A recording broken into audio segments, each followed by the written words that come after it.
नमस्कार दोस्तों, स्वागत है आप सभी का अपने YouTube channel perfect study GS में। दोस्तों आज हम लोग प्रैक्टिस सेट करने वाले हैं आरआरबी एनटीपीसी और ग्रुप डी का समान अध्ययन का प्रैक्टिस सेट, जो कि प्रैक्टिस सेट नंबर 12 होगा। इससे पहले दोस्तों हम लोग 11 प्रैक्टिस सेट कर चुके हैं। अगर उसे आपने नहीं देखे हैं तो मेरे प्लेलिस्ट में जाकर उसे देख सकते हैं।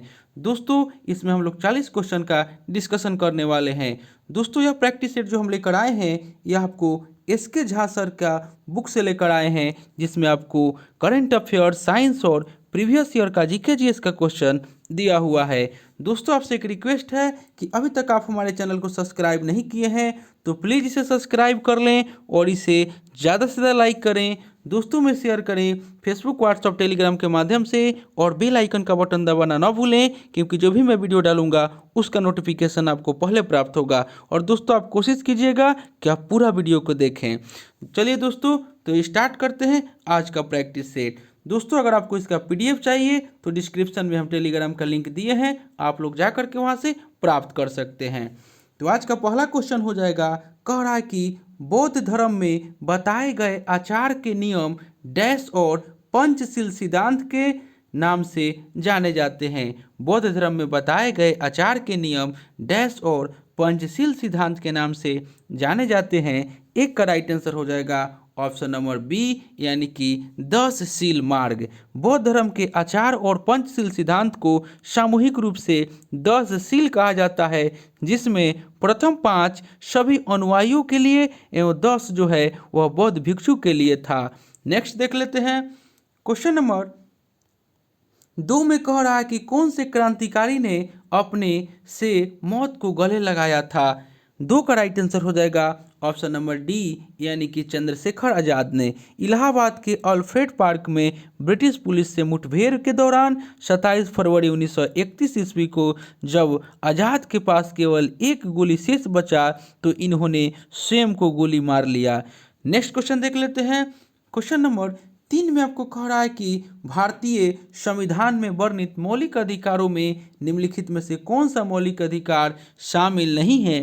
3 का राइट आंसर हो जाएगा ऑप्शन नंबर सी, यानी कि संपत्ति का अधिकार। मूल संविधान के अनुच्छेद 31 के तहत संपत्ति का अधिकार मौलिक अधिकार था, लेकिन 44वें संविधान संशोधन के द्वारा 1978 में संपत्ति के अधिकार को मौलिक अधिकार से अलग कर अनुच्छेद 300 के क के तहत विधिक अधिकार के रूप में शामिल किया गया है। नेक्स्ट देख लेते हैं। और ऑप्शन ए में दे रहा है निजता का अधिकार, तो संविधान के अनुच्छेद 21 के तहत आपको निजता का अधिकार है, और अनुच्छेद 21 में ही भाषण और अभिव्यक्ति का भी अधिकार दिया हुआ है। नेक्स्ट देख लेते हैं। क्वेश्चन नंबर 4 में आपको कह रहा है कि ओबीसी वर्ग में क्रीमी लेयर की पहचान करने के लिए नियुक्त समिति का नाम क्या था, जिसने 1993 में अपनी रिपोर्ट प्रस्तुत की और उसे स्वीकार कर लिया गया था। तो 4 का राइट आंसर हो जाएगा ऑप्शन नंबर सी, यानी कि राम नंदन समिति। 1992 में प्रसिद्ध मंडल मामला, जिसे कि इंदिरा साहनी बनाम यूनियन ऑफ इंडिया भी कहा जाता है, सर्वोच्च न्यायालय ने ओबीसी को 27% का आरक्षण कुछ शर्तों के साथ वैध करार दिया, और शर्त के तहत संपन्न ओबीसी परिवार को आरक्षण का लाभ प्राप्त न है। नेक्स्ट देख लेते हैं। क्वेश्चन नंबर 5 में आपको कह रहा है कि निम्नलिखित में से सीईसी का अर्थ है। 5 का राइट आंसर हो जाएगा ऑप्शन नंबर सी, यानी कि chief election commissioner. Chief election commissioner of India अनुच्छेद 329 के आधार पर चुनाव आयोग का सीईसी एवं अन्य दोनों चुनाव आयुक्त को नियुक्त करता है। चुनाव आयोग शांतिपूर्ण एवं निष्पक्ष चुनाव कराने के लिए उत्तरदायी है। नेक्स्ट देख लेते हैं। क्वेश्चन नंबर 6 में आपको कह रहा है कि यदि आप फिलिथेओ द्वीप में हैं तो आप किस देश में होंगे। 6 का राइट आंसर हो जाएगा ऑप्शन नंबर सी, यानी कि मालदीव में। फिलिथेवा द्वीप मालदीव में स्थित एक प्राकृतिक उष्णकटिबंधीय द्वीप है। नेक्स्ट देख लेते हैं। क्वेश्चन नंबर 7 में आपको कह रहा है कि कौन सी भाषा अधिकांश स्थानीय लोगों द्वारा बोली जाती है और इसे कास्तेलानो भी कहा जाता है। 7 का राइट आंसर हो जाएगा ऑप्शन नंबर बी यानी कि स्पेनिश। स्पेन में स्पेनिश भाषा अधिकांश स्थानीय लोगों द्वारा बोली जाती है, जिसे कासोलानो भी कहा जाता है, और स्पेनिश भाषा यूएनओ की 6ठी आधिकारिक भाषा है। नेक्स्ट देख लेते हैं। क्वेश्चन नंबर 8 में कह रहा है कि सेवराय हिल्स से भारत के किस राज्य में स्थित है। सेवराय हिल्स भारत के किस राज्य में स्थित है। 8 का राइट आंसर हो जाएगा ऑप्शन नंबर डी यानी कि तमिलनाडु। सेवराय हिल्स को एलिकरादू चोटी का प्रतिनिधित्व करने के लिए जाना जाता है, और यह हिल्स सागर तल से 1620 मीटर की ऊंचाई पर स्थित है, और यह हिल्स दक्षिण पूर्वी घाट की सबसे ऊंची चोटी है, और तमिलनाडु की चिंटेरी के समानांतर यह हिल्स अवस्थित है। नेक्स्ट देख लेते हैं। 9 में कह रहा है कि निम्नलिखित नदियों में से कौन सी नदी पश्चिमी घाट में से निकलती है। 9 का राइट आंसर हो जाएगा ऑप्शन नंबर बी यानी कि कृष्णा। कृष्णा नदी का उद्गम स्थल पश्चिमी घाट का महाबलेश्वर की पहाड़ी है, जो महाराष्ट्र में है, और यह नदी 1401 किलोमीटर लंबी है, और जिसकी प्रमुख सहायक नदी तुंगभद्रा भीमा घाट प्रवाह है। नेक्स्ट देख लेते हैं।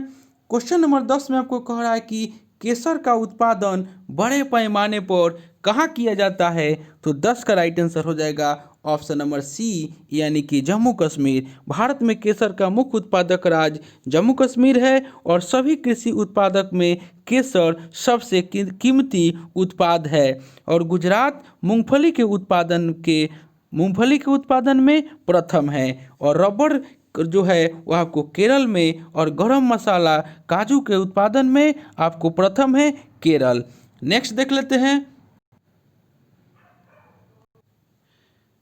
प्रश्न संख्या 11 में कह रहा है कि इनमें से कौन सी फसल फलीदार है। 11 का राइट आंसर हो जाएगा ऑप्शन नंबर सी यानी कि दलहन। दलहन फलीदार फसल का उदाहरण है। नेक्स्ट क्वेश्चन देख लेते हैं। क्वेश्चन नंबर 12 में आपको कह रहा है कि कॉफी बोर्ड ऑफ इंडिया का मुख्य कार्यालय कहाँ स्थित है।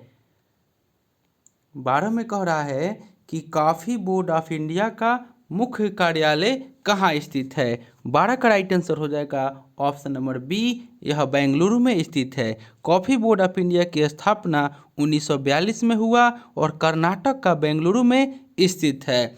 नेक्स्ट देख लेते हैं। क्वेश्चन नंबर 13 में आपको कह रहा है कि किस योजना के अंतर्गत सरकार ने कृषि नीति आरंभ की जिससे हरित क्रांति का जन्म हुआ। 13 का राइट आंसर हो जाएगा ऑप्शन नंबर सी यानी कि चौथी पंचवर्षीय योजना। आपको 1966-67 में भारत में हरित क्रांति को एम.एस. स्वामीनाथन के नेतृत्व लागू किया गया, जिसका लाभ चौथी पंचवर्षीय में प्राप्त हुआ, और चौथी योजना काल में कृषि के विकास के आधार पर पहली बार आत्मनिर्भरता का लक्ष्य निर्धारित किया गया। नेक्स्ट देख लेते हैं।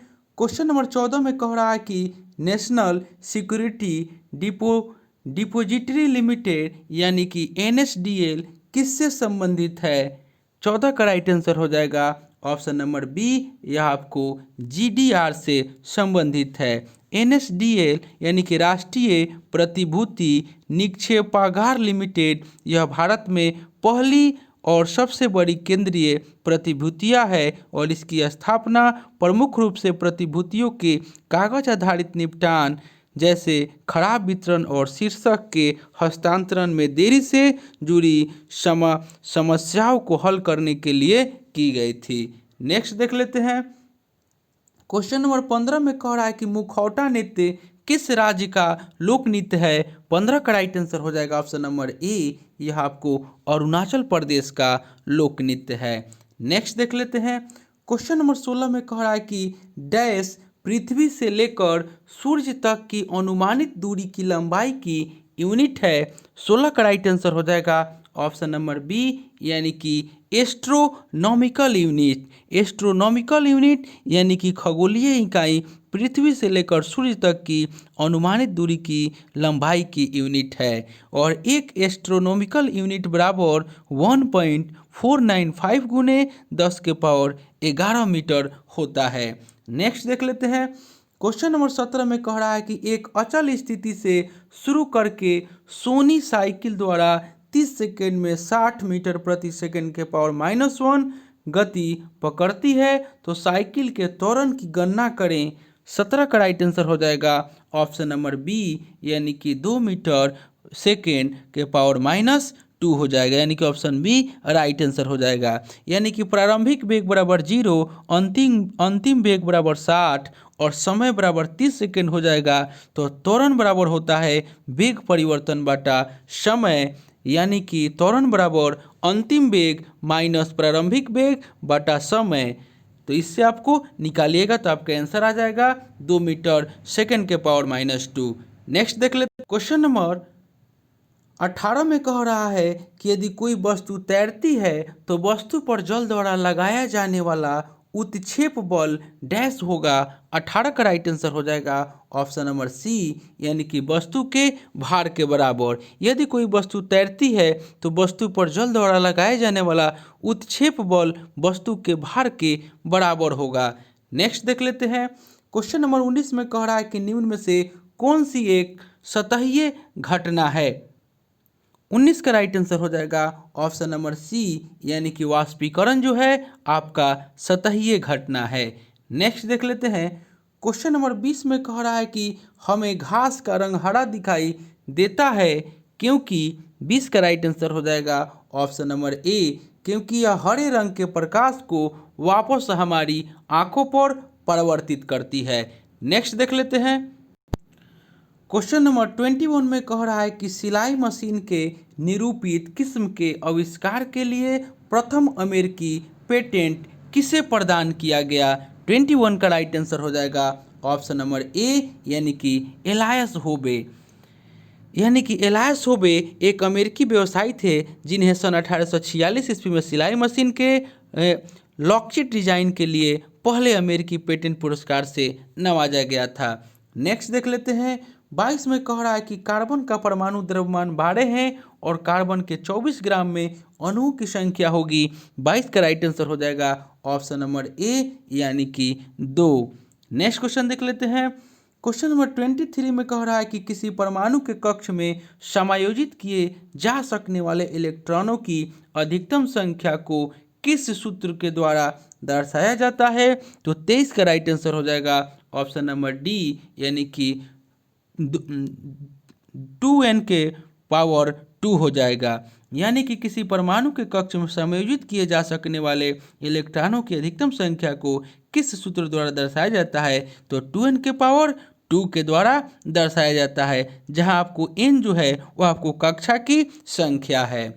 नेक्स्ट देख लेते हैं क्वेश्चन नंबर 24 में कह रहा है कि पिच ब्लेड किससे संबंधित है। 24 का राइट आंसर हो जाएगा ऑप्शन नंबर बी, यह आपको यूरेनियम से संबंधित है। पिच ब्लेड जो है वह यूरेनियम का अयस्क है। नेक्स्ट क्वेश्चन देख लेते हैं क्वेश्चन नंबर 25 में आपको कह रहा है कि निषेचन, विकास, विभाजन और विभिन्नता के अध्ययन को किस नाम से जाना जाता है। 25 का राइट आंसर हो जाएगा ऑप्शन नंबर ए, यानी कि भ्रूण विज्ञान के नाम से जाना जाता है। नेक्स्ट क्वेश्चन देख लेते हैं क्वेश्चन नंबर 26 में आपको कह रहा है कि पौधे के सभी भागों में भोजन पहुंचाता है। तो 26 का राइट आंसर हो जाएगा ऑप्शन नंबर बी, यानी कि फ्लोएम। फ्लोएम जो है यह पौधे को जड़, तना एवं पत्तियों में पाया जाता है और यह पत्तियों में पाया जाता है तथा पत्तियों द्वारा तैयार भोज्य पदार्थ को पौधे के विभिन्न भागों तक पहुंचाता है। नेक्स्ट देख लेते हैं क्वेश्चन नंबर 27 में कह रहा है आपका 26 का राइट आंसर ऑप्शन बी हो जाएगा। 27 में आपको कह रहा है कि बहुविखंडन के द्वारा डैश एक साथ अनेक संतति कोशिकाओं में विभाजित होता है। 27 का राइट आंसर हो जाएगा ऑप्शन नंबर डी, यानी कि प्लाज्मोडियम। बहुविखंडन के द्वारा प्लाज्मोडियम एक साथ अनेक संतति कोशिकाओं में विभाजित होता है, यानी कि 27 का राइट आंसर ऑप्शन डी हो जाएगा। नेक्स्ट देख लेते हैं 28 में कह रहा है कि पेयजल आपूर्ति में कोलीफॉर्म की उपस्थिति डैश का लक्षण है। 28 का राइट आंसर हो जाएगा ऑप्शन नंबर डी, यानी कि मानव अपशिष्ट से संदूषण। पेयजल आपूर्ति में कोलीफॉर्म की उपस्थिति जो है वह मानव अपशिष्ट से संदूषण का लक्षण है। नेक्स्ट क्वेश्चन देख लेते हैं क्वेश्चन नंबर 29 में कह रहा है कि ए बी और ओ खून ग्रुप प्रणाली का आविष्कार किसने किया था। 29 का राइट आंसर हो जाएगा ऑप्शन नंबर सी यानी कि कार्ल लैंडस्टीनर। ए बी और ओ जो रक्त समूह है वह ग्रुप प्रणाली का आविष्कार कार्ल लैंडस्टीनर ने सन 1900 में किया था। और ए बी खून ग्रुप की खोज डी कैस्टिलो तथा एस्टुलरी ने किया। और रक्त समूह 4 प्रकार के होते हैं, ए बी और ओ। और रक्त ए बी को सर्वग्राही वर्ग होता है और रक्त समूह ओ को सर्वदाता वर्ग होता है। नेक्स्ट देख लेते हैं। क्वेश्चन नंबर 30 में कह रहा है कि समेकित परिपथ इनमें से किस कंप्यूटर पीढ़ी से संबंध है। 30 का राइट आंसर हो जाएगा ऑप्शन नंबर ए यानी कि यह तीसरी पीढ़ी से आपको तीसरी पीढ़ी में प्रयोग किया जाता है। समेकित परिपथ यानी कि तीसरी पीढ़ी से संबंध है। नेक्स्ट देख लेते हैं। क्वेश्चन नंबर 31 में कह रहा है कि एक उत्तल लेंस की फोकस दूरी अगर 2.5 मीटर है तो इसकी क्षमता ज्ञात करना है। 31 का राइट आंसर हो जाएगा ऑप्शन नंबर बी यानी कि 0.4 डायोप्टर हो जाएगा इसकी क्षमता। नेक्स्ट देख लेते हैं यानी कि 31 का राइट आंसर ऑप्शन बी हो जाएगा। नेक्स्ट क्वेश्चन में कह रहा है 32 नंबर में कह रहा है कि स्टैचू ऑफ यूनिटी को किस अंतर्राष्ट्रीय संगठन के द्वारा 8 आश्चर्यों में शामिल किया गया है। 32 का राइट आंसर हो जाएगा ऑप्शन नंबर बी यानी कि एससीओ संगठन के द्वारा यानी कि शंघाई सहयोग संगठन के द्वारा आपको स्टैचू ऑफ यूनिटी को 8 आश्चर्यों में शामिल किया गया है। नेक्स्ट क्वेश्चन देख लेते हैं। क्वेश्चन नंबर 33 में कह रहा है कि पूर्व राज्यपाल लालजी टंडन का हाल ही में निधन हो गया। वे किस राज्य के राज्यपाल पद पर कार्य कर चुके थे। 33 का राइट आंसर हो जाएगा ऑप्शन नंबर बी यानी कि मध्य प्रदेश। नेक्स्ट देख लेते हैं। क्वेश्चन नंबर 34 में कह रहा है कि फिल्म फेयर अवार्ड 2020 में कौन सी बॉलीवुड फिल्म को 13 पुरस्कार प्राप्त कर रिकॉर्ड बनाया। 34 का राइट आंसर आपका हो जाएगा ऑप्शन नंबर ए यानी कि गली बॉय। फिल्म फेयर अवार्ड 2020 में आपको गली बॉय जो है वह 13 पुरस्कार प्राप्त कर रिकॉर्ड बनाया यानी कि 34 का राइट आंसर ऑप्शन ए हो जाएगा। नेक्स्ट देख लेते हैं। क्वेश्चन नंबर 35 में कह रहा है कि हाल ही में हॉकी खेल के किस प्रशिक्षक को गुरु द्रोणाचार्य पुरस्कार 2020 नहीं दिया गया है। 35 का राइट आंसर हो जाएगा ऑप्शन नंबर सी यानी कि जिनसन जॉनसन। 35 का ऑप्शन सी हो जाएगा जिनसो जॉनसन। और प्रशिक्षक कोच का नाम आपका जूड फेलिक्स सेबेस्टियन जो हॉकी के हैं उनको दिया गया है। योगेश मालवीय मलखम्ब के हैं। जसपाल राणा शूटिंग, कुलदीप कुमार वुशु और गौरव खन्ना पैरा बैडमिंटन के हैं। इन लोगों को द्रोणाचार्य पुरस्कार दिया गया है लेकिन जिनसो जॉनसन को द्रोणा पुरस्कार 2020 नहीं दिया गया है। नेक्स्ट देख लेते हैं।